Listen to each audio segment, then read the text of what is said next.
اگر آپ لکھنؤ، اس کی تاریخ اور اس کے ماضی میں ہونے والے دلچسپ واقعات کے بارے میں جاننا چاہتے ہیں اور ساتھ ہی لکھنؤ کی دن بدن بدلتی ہوئی شکل اور حالات کے بارے میں بھی متعارف ہونا چاہتے ہیں تو برائے مہربانی چینل کو سبسکرائب کرنے کی زحمت گوارا کریں اور ساتھ لگے بیل آئیکن کو بھی کلک کریں تاکہ نیا ویڈیو اپلوڈ ہوتے ہی اس کی انفارمیشن آپ کے پاس پہنچ جائے۔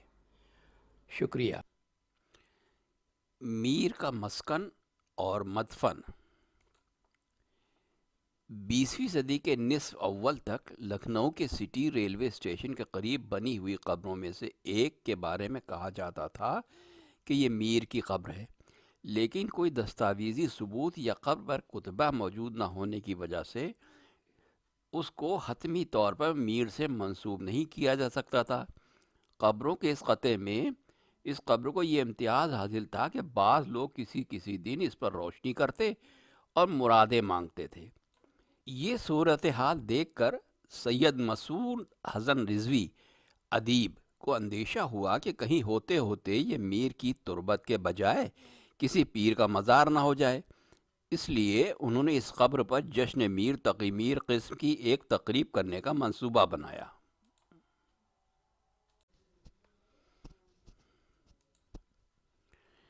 ادیب نے اس سلسلے میں قبر پر میر کے نام کا کتبہ لگانے اور چھوٹی سی یادگاری عمارت بنانے کی بھی تحریک کی تھی تاکہ یہ قبر بلا شرکت غیر میر کی قرار پائی جائے۔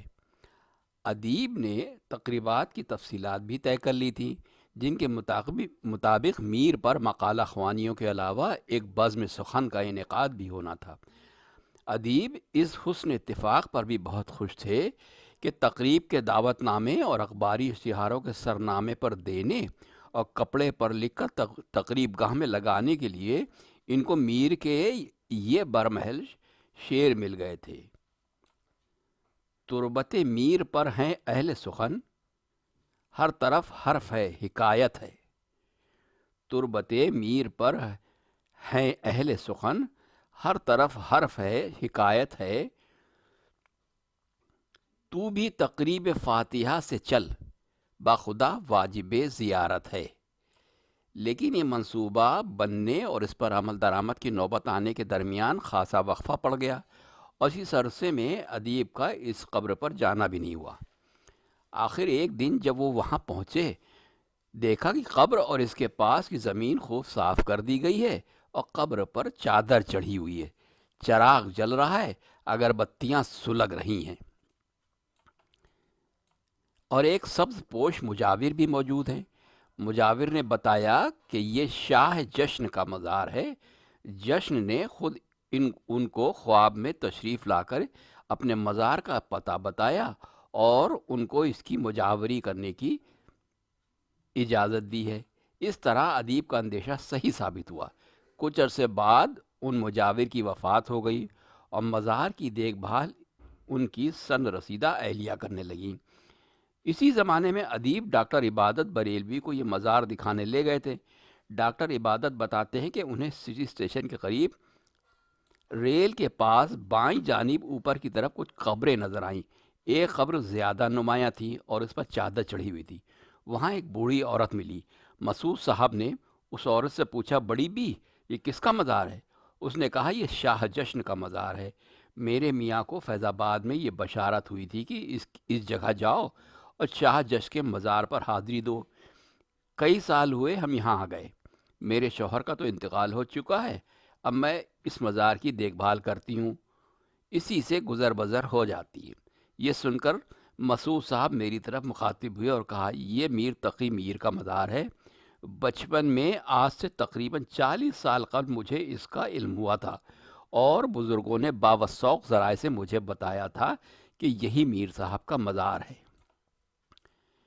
1927 کے قریب میر انیس کے پوتے دولہ صاحب عروج نے اپنی کتاب عروج اردو میں میر کی قبر کے متعلق لکھا تھا۔ بیان کیا جاتا ہے کہ ان مرحوم کی قبر آغا میر کی ڈیوڑی والے لکھنؤ سٹی اسٹیشن کے پہلو میں رفع عام کلب کی عمارت کے سامنے قبرستان میں ہنوز موجود ہے۔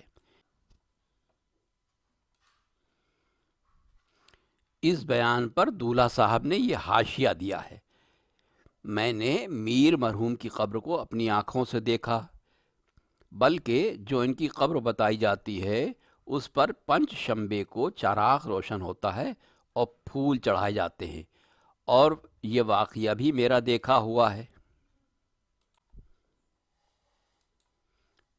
اکثر پنج شنبے کو میرا اس راہ سے گزرنے کا اتفاق ہوا ہے اور میں نے ان کی قبر پر روشنی دیکھی۔ بعض یہ بھی کہتے ہیں کہ اس قبر پر جاروب کشی کرنے سے ہماری مراد بر آتی ہے۔ حقیقت میں یہ میر کی قبر ہے یا نہیں، اس کے متعلق سوائے شنیدہ ہونے کے کوئی ثبوت نہیں پیش کر سکتا، نہ یہ بتا سکتا ہوں کہ روشنی کرنے والے کون ہیں۔ عروج عروج اردو سے 20-22 سال پہلے سید مہدی حسن احسن لکھنوی نے اپنی کتاب واقعات انیس تصنیف 1905 تا 1908 میں لکھا ہے: ایک مرتبہ دل میں خیال آیا کہ میر تقی میر مرحوم کی قبر دریافت کرنا چاہیے۔ پرانے بزرگوں سے معلوم ہوا ہے کہ میر صاحب کی قبر بھیم کے اکھاڑے میں ہے۔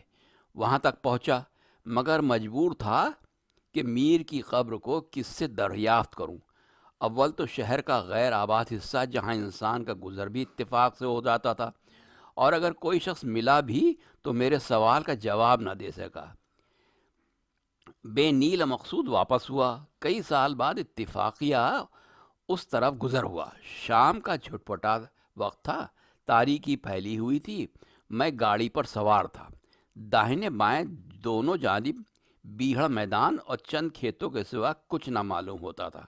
داہنی جانب کی بلندی پر، جہاں اس قبرستان کا ایک حصہ باقی ہے، کسی انسان کی پرچھائی سی معلوم ہوئی۔ مجھ شوریدہ مزاج کو ایسے مقاموں سے دلچسپی ہے۔ گاڑی روک لی، اتر پڑا اور ایک ناہموار بلندی کا راستہ طے کر کے قبر کے سرہانے پہنچا تو ایک نیک بخت ضعیفہ کو اس قبر پر جھکے ہوئے حصول مدعا کے لیے دعاؤں میں مصروف پایا۔ سناٹے کے عالم میں ایک پیر زال کا قبرستان میں گزر حیرتناک واقعہ خیال کر کے بدن کے روئے کھڑے ہو گئے، مگر ساتھ ہی یہ بھی یقین ہو گیا کہ آج وہ راز سربستہ کھلا جاتا ہے۔ دل کڑا کر کے اس ضعیفہ سے سوال کیا کہ اس سناٹے کے وقت تم اس قبرستان میں کیا کر رہی ہو، اور یہ قبر کس کی ہے جس پر تم جھکی ہوئی ہو؟ وہ بیچاری سہم گئی اور کچھ جواب نہ دیا، مگر خدا میرے اس گناہ کو بخشے کہ میں نے دھمکیاں دے کر حال دریافت کیا۔ اس بیچاری غریب عورت نے جواب دیا کہ یہ قبر میرے ایک مورث اعلیٰ کی ہے اور ایک درویش صفت سید تھے۔ میرا باپ جب کسی مصیبت میں گرفتار ہوتا تھا تو اس صاحب قبر سے استدعا کرتا تھا۔ اسی طریق کے موافق میں بھی اپنی مشکلوں میں اکثر اس صاحب قبر سے امداد طلب کرتی ہوں۔ میں نے پوچھا ان کا نام کیا ہے؟ اس نے کہا نام میں ہی نہیں جانتی، مگر اتنا جانتی ہوں کہ اگلے زمانے میں ایک مشہور شاعر تھے۔ کیا خوشی کی بات تھی، مجھ پر ایک عالم وجہ طاری تھا، اور اس بے خودی میں باکمال عقیدت سر قبر پر فاتحہ کو جھکا۔ عورت نے اپنا راستہ پکڑا۔ گاڑی والا چلا چلا کر پکار رہا تھا۔ اس کری آواز سے ہوشیار ہوا تو موقع نکل گیا تھا۔ میں نے اپنے دل سے اس مزار کو میر مرحوم کا مزار مقدس طے کر لیا، واللہ عالم بالصواب۔ ان بیانوں سے دو باتیں معلوم ہوتی ہیں۔ ایک یہ کہ لکھنؤ کے پرانے لوگ جانتے تھے کہ میر کی قبر بھیم کے اکھاڑے میں ہے۔ دوسری یہ کہ اس علاقے کی ایک قبر کے متعلق کہا جاتا تھا کہ یہ میر کی قبر ہے۔ لکھنؤ میں میر کی وفات کے ایک ہفتے بعد 27 شعبان 1225 ہجری یعنی 28 ستمبر 1810 کو میر محمد حسن المخاطب بزین الدین احمد نے دیوان میر کے مخطوطے پر میر کے آخری مسکن، وفات، تدفین اور مدفن کے متعلق یہ یادداشت تحریر کی تھی، جس کا ترجمہ کچھ اس طرح ہے: بروز جمعہ 20ویں شعبان المکرم سن 1225 ہجری 21 ستمبر 1810 تھی۔ اس دیوان چہارم کے مصنف میر تقی صاحب میر تخلص عمر کے 9 دہائیوں طے کرنے کے بعد شہر لکھنؤ محلہ سٹہٹی میں رحمت ایزدی سے جا ملے۔ ماہ مذکورہ کو دوپہر کے وقت بھیم اکھاڑے کے اس مشہور قبرستان میں جہاں ان کے عزیزوں کی قبریں موجود ہیں مدفون ہوئے۔ گزشتہ بیانوں اور میر محمد حسن کی ان یادداشت کی روشنی میں یہ 3 جگہیں ہماری توجہ کی مستحق ٹھہرتی ہیں۔ نمبر 1 محلہ سٹہٹی، نمبر 2 بھیم کا اکھاڑا، نمبر 3 قبرستان اکھاڑا بھیم۔ ان جگہوں کے متعلق مختلف ماخذوں سے حاصل ہونے والی معلومات کچھ اس طرح ہیں۔ سٹہٹی، یہ نام غالباً سوت ہٹی بمعنی سوت کا بازار یا منڈی کی بگڑی ہوئی شکل ہے۔ اس کا تلفظ سوٹیٹی یا سٹیٹی بھی تھا۔ یہ لکھنؤ کے شمال مشرقی علاقے کا بہت پرانا اور بڑے رقبے کا محلہ تھا۔ اس کا پرانا نام سید واڑہ بھی ملتا ہے۔ کتاب ثمرات الانظار میں ایک بزرگ سید محی الدین کے بارے میں یہ بتایا گیا ہے کہ وہ سید واڑہ لکھنؤ میں کہ جس کو اب سٹیٹی کہتے ہیں اقامت گزی ہوئے، اور یہ کہ سید محی الدین عہد شاہی کے ایک بزرگ مولانا تراب علی کے استاد سید محمد مخدوم کے پردادا تھے۔ اتنے پرانے وقت کے بزرگ کے زمانے میں یہ محلہ پہلے سے موجود تھا، اس سے اس کی قدامت کا ہونا ظاہر ہے۔ میر انیس بھی فیض آباد سے لکھنؤ آ کر سٹہٹی میں مقیم ہوئے تھے۔ ان کے نواسے میر سید علی مانوس کا بیان ہے کہ یہ محلہ دریائے گومتی کے کنارے تھا۔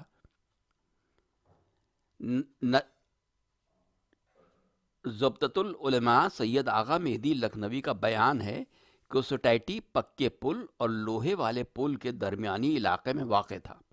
وہ سید ظفر حسن عرف بابو صاحب فائق لکھنوی فرزند میر علی محمد عارف کے حوالے سے یہ بھی بتاتے ہیں کہ یہ محلہ گومتی کے جنوبی کنارے کی جانب تھا اور بیلی گارد یعنی ریزیڈنسی سے قریب جو پرانا تکیہ مسلمانوں کی قبروں کا تھا، اس سے محلے کے حدودوار اربا میں ایک حد ملحق ہوتی تھی۔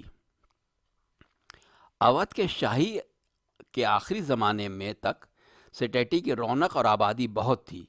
اس سرسبز علاقے میں مکانوں کی کثرت تھی، جن میں رئیسوں اور شاہی خاندان والوں کی عالی شان کوٹھیاں تھیں اور حویلیاں بھی تھیں۔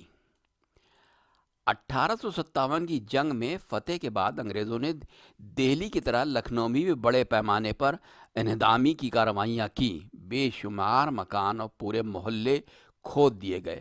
سٹیٹی بھی ان کارروائیوں کی زد میں آ گیا، بلکہ ان کارروائیوں کے باقاعدہ منصوبہ بند آغاز سے پہلے جنگ کے اوائل میں ہی یہ علاقہ اجڑنا شروع ہو گیا تھا، جس کا سبب انگریزوں کے مرکز ریزیڈنسی سے اس کا قرب تھا۔ سید کمال الدین حیدر بتاتے ہیں کہ میرٹھ اور دہلی سے جنگ کی تشویشناک خبریں پانے اور لکھنؤ میں بھی لڑائی کے آثار دیکھنے پر انگریزوں نے اپنی فوجی دستوں اور گاڑیوں وغیرہ کی آزادانہ نقل و حرکت کے لیے ریزیڈنسی کے آس پاس جتنی کوٹھیاں تھیں سب کے گرد مضبوط دیوار باندھ کر مثل قلعہ مستحکم کیا اور ہر طرف توپیں نصب کی، اور دور تک جتنے مکانات سامنے کے تھے سب کو مسمار کر دیا اور درخت سامنے کے کٹوا دیے۔ یہ ذکر قیصر التواریخ میں ملتا ہے۔ یہ حالت دیکھ کر اس علاقے کے زیادہ تر رہنے والے شہر کے نسبتاً محفوظ علاقوں کی طرف کوچ کر گئے۔ اس کے بعد سٹیٹی کو پنپنا نصیب نہ ہوا۔ باقاعدہ جنگ شروع ہوئی تو انگریزوں نے یہاں کے اور بہت سی عمارتیں گرا کر سٹیٹی کو مزید اجاڑ دیا۔ جنگ میں یہاں انگریزوں اور ہندوستانیوں میں سخت تصادم ہوئے۔ جنگ کے خاتمے اور لکھنؤ پر اپنا تسلط قائم کر لینے کے بعد فتح یاب انگریز حاکموں نے عمارتیں گرانے کے ماہروں کی فوج بلائی اور شہر کا بڑا حصہ کوٹ ڈالا۔ اس ابتلا کا حال لکھنؤ اور اطراف کے بہت سے شاعروں، مورخوں اور دوسرے مصنفوں نے لکھا ہے۔ عظمت علی کاکوروی بتاتے ہیں، پھر شہر کھدنے میں لگا تو زائد آدھے سے کھد گیا۔ امین آباد کے قریب سے نجف تک اور بیلی گارت سے لے کر رومی دروازے تک ایک کف دست میدان ہو گیا۔ سٹیٹی بیلی گارد اور رومی دروازے کے درمیان ہی آباد تھا۔ اسی بیان میں عظمت علی بتاتے ہیں،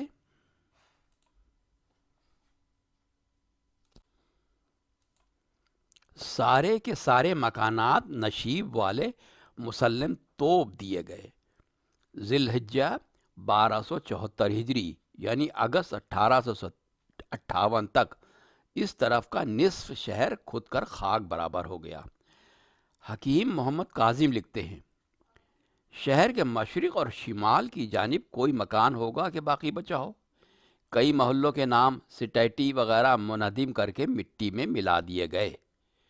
اس طرح سٹیٹی اور اس کی گرد نواح کا علاقہ بقول عظمت علی ایک کف دست میدان ہو گیا اور قول احسن ایک بیہڑ میدان کی حیثیت سے مدت تک پڑا رہا۔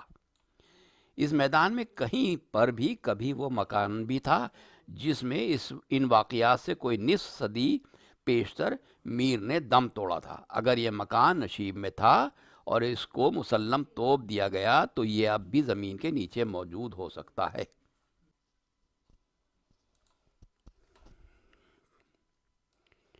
بھیم کا اکھاڑا اور قبرستان، یہ علاقہ بھی سٹیٹی سے متصل تھا اور اس کا انجام بھی وہی ہوا جو سٹیٹی کا ہوا تھا۔ بھیم کے اکھاڑے سے دراصل دو مقام مراد ہوتے ہیں۔ بھیم کا اکھاڑا بہت بڑا محلہ تھا اور میر کے مدفن والا قبرستان، جیسا کہ محمد محسن کے بیان سے ظاہر ہوتا ہے، اسی محلے میں پڑتا تھا۔ اسی محلے کے اندر وہ اصل بھیم کا اکھاڑا تھا جس کے نام سے پورا محلہ موسوم ہوا، بالکل اسی طرح جس طرح شیش محل لکھنؤ کی عمارت کے نام سے پورا محلہ شیش محل موسوم ہوا۔ قبرستان اسی محلے بھیم کے اکھاڑے میں اصل بھیم کے اکھاڑے سے متصل تھا، اسی لیے اس قبرستان کو بھیم کے اکھاڑے اور بھیم کے تکیے سے بھی موسوم کیا جاتا تھا۔ آج غالباً وہ نام بگڑتے بگڑتے تکیہ خلائق باغ ہو گیا ہے، واللہ عالم۔ عظمت علی کاکوروی کا بیان ہے کہ 1857 کی جنگ میں ہندوستانیوں نے بھیم کے اکھاڑے کے ٹیلے پر توپیں لگائی تھیں، اور کمال الدین حیدر بتاتے ہیں کہ اس جنگ میں ہندوستانیوں نے ریزیڈنسی پر حملے کے لیے مورچے لگائے تھے اور ان میں ایک مورچہ بھیم کے تکیے پر بھی لگایا تھا۔ یہ بھی ذکر قیصر التواریخ میں ملتا ہے۔ مہدی حسن احسن میر کی قبر کی تلاش کے سلسلے میں بھیم کے اکھاڑے اور قبرستان کے محل وقوع کا پتہ اس طرح دیتے ہیں۔ یہ محلہ عہد شاہی میں بہت مشہور تھا اور اب وہاں سوائے کھنڈروں کے اور کچھ نہیں ہے۔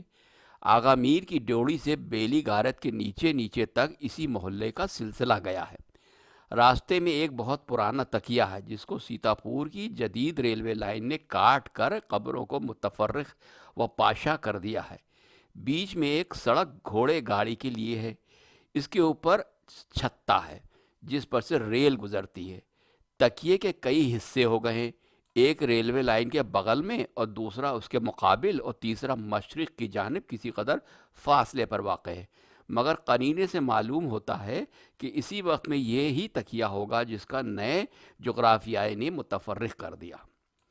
عبدالحلیم شرر کے ناول طاہرہ میں بھی جو بقول شرر سچے واقعات پر مبنی ہے، اس قبرستان کا حوالہ ملتا ہے۔ طاہرہ اپنے چچا مولوی عزیز اللہ کے بارے میں بتاتی ہیں کہ وہ لوہے کے پل کو جاتے ہوئے تالاب کے قریب جو تکیہ ہے اس کے پاس رہتے تھے، اور آگے بڑھ کر بتاتی ہے کہ مولوی عزیز اللہ کی بیوی کو ریزیڈنسی کے ہاتھے اور تالاب کے درمیان جو تکیہ ہے اس میں دفن کیا گیا۔ بابو صاحب فائق کا بیان بسلسلہ سٹیٹی میں ریزیڈنسی کے قریب والے اس پرانے تکیے کا حوالہ آ چکا ہے۔ یہیں پر میر محتسن خلیق کی بھی قبر ہے۔ اپنے ایک اور بیان میں فائق ان کے مدفن کا پتہ اس طرح دیتے ہیں: لکھنؤ میں لوہے کے پل اور ریل کے درمیان میں ایک قدیم قبرستان ہے، خلیق وہاں دفن ہوئے۔ مولوی آغا مہدی کا بیان ہے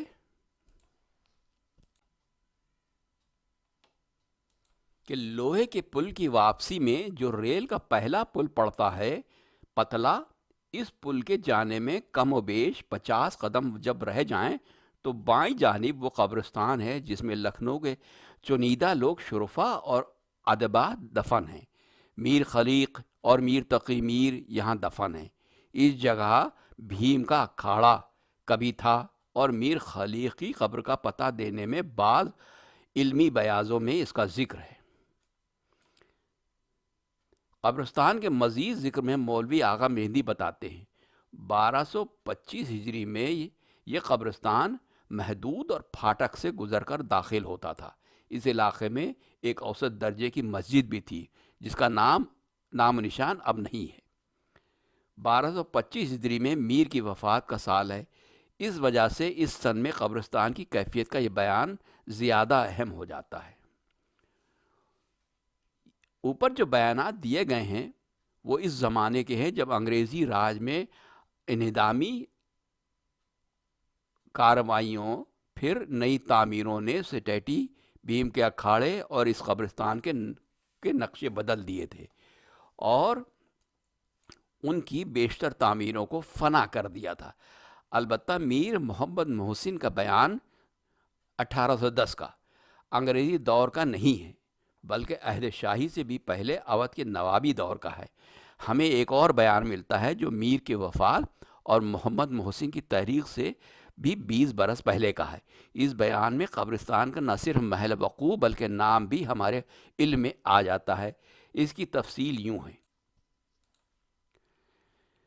سید حسین شاہ حقیقت کے بڑے بھائی اور میر محسن علی محسن مصنف تذکرہ سراپائے سخن کے چچا، سید حسن شاہ نے کہانی کے روپ میں اپنی خود نوشت فسانہ رنگین 1205 ہجری یعنی عہد آصف الدولہ میں لکھی۔ وہ بتاتے ہیں کہ ان کی محبوبہ خانم جان کی موت لکھنؤ میں ہوئی اور ایک عورت مرزائی نے انہیں بتایا کہ بعد نماز جمعہ عبد النبی شاہ کے تکیے میں نماز جنازہ پڑھی گئی، اور وہیں تکیے میں جو بھیم کے اکھاڑے کے پاس ہے اس گوہر گراں مایہ آفتاب شرم و حیا کو قبر میں چھپا دیا گیا۔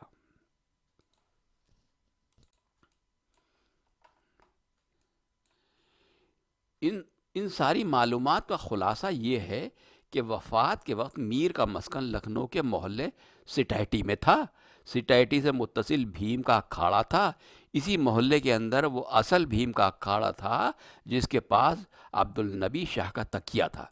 یہ تکیہ محلہ بھیم کا اکھاڑا میں پڑتا تھا اور تکیہ اکھاڑا بھیم، بھیم کا تکیہ قبرستان اکھاڑا بھیم کہلانے لگا اور بھیم کے اکھاڑے کی نسبت سے مشہور ہو گیا تھا۔ اسی قبرستان میں میر اور ان کے اہل خاندان کی قبریں تھیں۔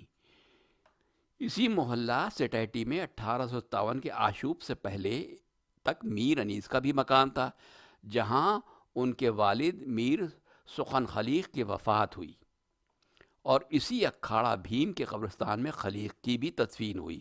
سعادت خان ناصر کی روایت کے مطابق خلیق کے لڑکپن میں ان کے والد میر حسن اصلاح کلام کے لیے اول ان کو میر تقی میر کی خدمت میں لے گئے تھے۔ میر نے کہا، اپنی ہی اولاد کی تربیت نہیں ہوتی، غیر کی اصلاح دماغ۔ اس طرح خلیق شاعری کے میدان میں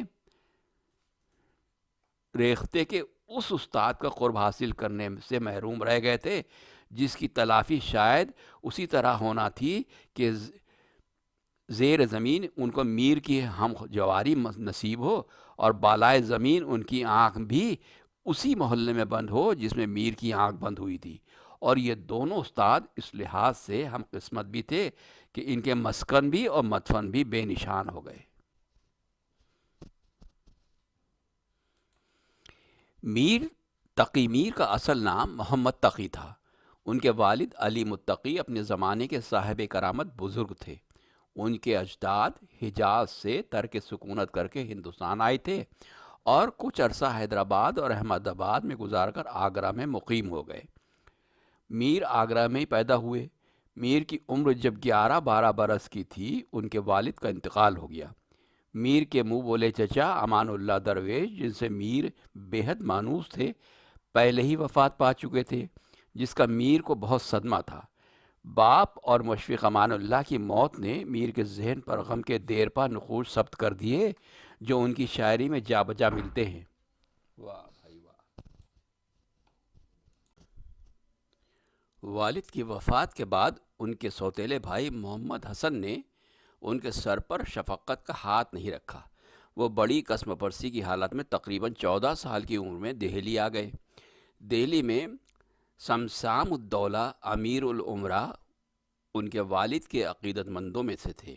انہوں نے ان کا 1 روپیہ روزینہ مقرر کر دیا جو ان کو نادر شاہ کے حملے تک ملتا رہا۔ سمسام الدولہ نادر شاہی قتل و غارت گری میں مارے گئے۔ ذریعہ معاش بند ہو جانے کی وجہ سے میر کو آگرہ واپس جانا پڑا، لیکن اس بار آگرہ ان کے لیے پہلے سے بھی بڑا عذاب بن گیا۔ کہا جاتا ہے کہ وہاں ان کو اپنی ایک عزیزہ سے عشق ہو گیا تھا جسے ان کے گھر والوں نے پسند نہیں کیا اور ان کو آگرہ چھوڑنا پڑا۔ پھر وہ دہلی آئے اور اپنے سوتیلے بھائی کے ماموں اور اپنے وقت کے جید عالم سراج الدین آرزو کے پاس ٹھہر کر تحصیل علم کے جویا ہوئے۔ اب عظیم آبادی نکات الشعراء میں میر نے ان کا اپنا استاد کہا ہے، لیکن ذکر میر میں میر نے جعفر علی عظیم آبادی امروہہ کے سعادت علی خاں کو اپنا استاد بتایا ہے۔ مؤخر الذکر نے ہی میر کو ریختہ لکھنے کی ترغیب دی تھی۔ میر کے مطابق خان آرزو کا سلوک ان کے ساتھ اچھا نہیں تھا اور وہ اس کے لیے اپنے سوتیلے بھائی کو ذمہ دار ٹھہراتے ہیں۔ وہ ان کے سلوک سے بہت دل برداشتہ تھے، لیکن ممکن ہے کہ آگرہ میں میر کی عشق بازی نے ان کو آرزو کی نظر سے گرا دیا ہو۔ اپنے اس عشق کا تذکرہ میر نے اپنی مثنوی خواب و خیال میں کیا ہے۔ میر نے زندگی کے ان تلخ تجربات کا گہرا اثر لیا اور ان پر جنوں کی کیفیت طاری ہو گئی۔ کچھ عرصے بعد دوا علاج سے جنوں کی شدت تو کم ہوئی، مگر ان تجربات کا ان کے دماغ پر دیر پا اثر قائم رہا۔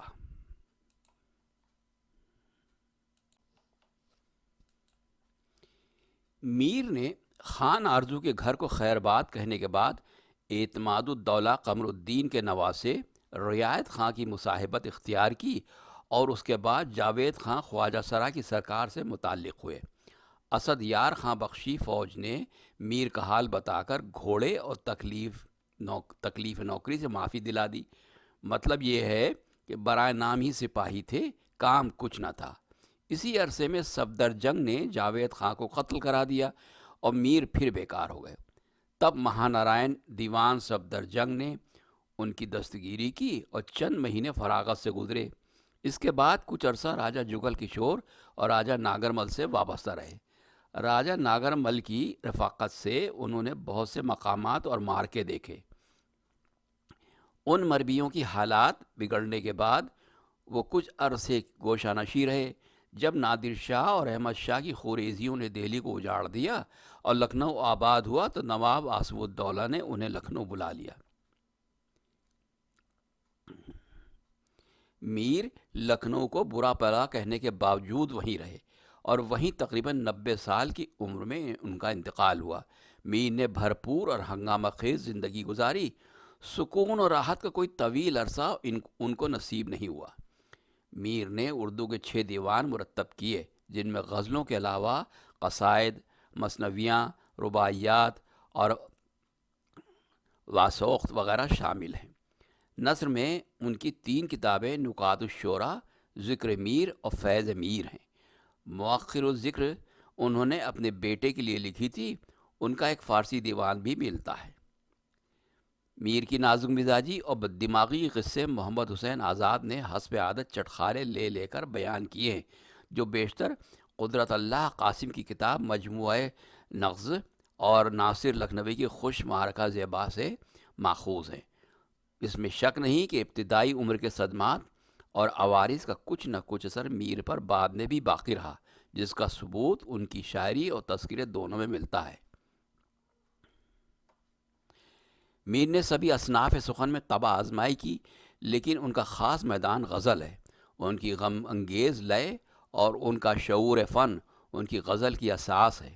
ان کی شاعری ذاتی اندوں کی حدود سے گزر کر ہماگیر انسانی دکھ درد کی داستان بن گئی ہے۔ ان کا غم سطحی اضطراب اور بے صبری کا مظہر نہیں، بلکہ مسلسل تجربات اور ان کے روحانی رد و عمل کا نتیجہ ہے، جسے وہ درد مندی سے تعبیر کرتے ہیں، اور غم سے بلند تر روحانی تجربے کا نام ہے، اور اپنی ارفع صورت میں ایک مثبت فلسفہ حیات بن جاتا ہے۔ میر کا غم جو بھی تھا، ان کے لیے فنی تخلیق کا ذریعہ اور اعلیٰ بصیرتوں کا وسیلہ بن گیا۔